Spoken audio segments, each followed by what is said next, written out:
More news from more trusted reporters in more places to keep you more informed. Fox 59 News.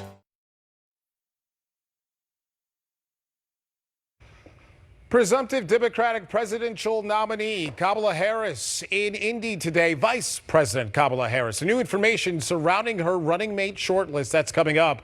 Plus unsettling history. We're learning more about the driver accused of causing a car crash in Indy's east side yesterday, leaving 8 people injured. Plus, Indy leaders keep pushing for an MLS franchise in the Circle City.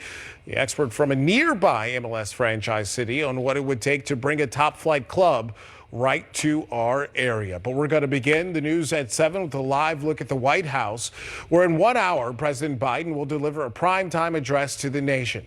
Biden says he'll speak on what lies ahead after his decision to exit the race for re-election.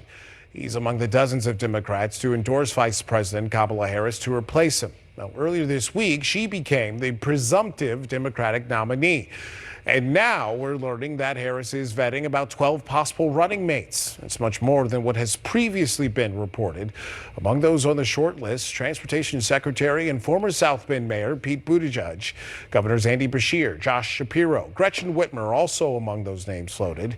An unexpected candidate to surface, though, is Gina Raimondo. Now, all this comes after Vice President Harris made a historic trip to Indianapolis today. She spoke to a historically black sorority gathering downtown. Fox 59's Dan Spieler breaks down the key points. And Nashville. Still ahead here at 7, Grant Park will start to fill with Colts fans starting tomorrow. What you need to know if you're planning a trip to Westfield for training camp.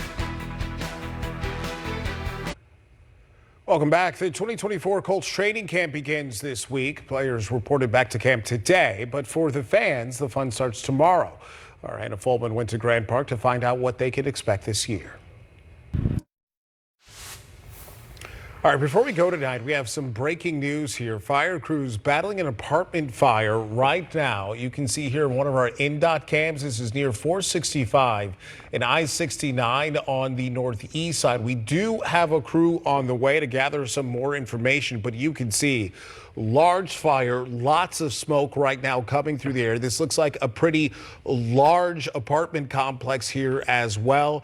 So obviously we'll be talking about potentially people being displaced and something like that. We have a crew there on the way trying to figure out the exact details of this, but obviously it seems that emergency crews have their hands full with this one. Large plumes of smoke coming. So something to also be aware on if you plan on getting on the interstate here at some point. Again, this is by 465 and I-69 on Benford Boulevard, so you may want to avoid that area here for a little bit. Meanwhile, we're going to get a final check of our weather here. Ethan, what are we expecting for the rest of the night? Any more rain coming up? Yeah, we've already passed the peak of the coverage, but expect some showers, I would say, through about that midnight, 1 o'clock in the morning time frame. Tomorrow, Friday, Saturday, looking gorgeous. We'll start to warm up again each day, and then we'll have scattered storm chances as we heat up by next week with highs approaching 90 again. All right, we're back here again at 10. Until then, updates on fox59.com.